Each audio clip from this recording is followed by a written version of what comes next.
বন্ধুরা দেখুন আজকে যে জায়গাটা ঘুরতে এসেছি, ঘরটা দেখেছেন কেমন লাগছে? ঘরটা অবশ্যই কমেন্ট বক্সে জানাবেন ঘরটা কেমন লাগলো। দেখুন বিট চাষ করেছে, বিট, লাল শাক, পালং, লাউটা রাখা, ওই যে লাউ, এই দেখ সেই, হ্যাঁ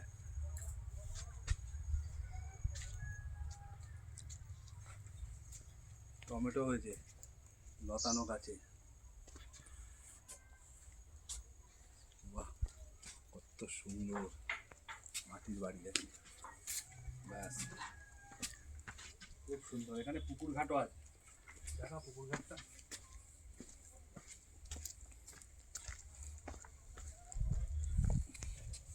এই যে পুকুর ঘাট, খেজুর গাছ আছে, দেখুন কত গাছপালা, চারদিকে গাছপালা ভর্তি।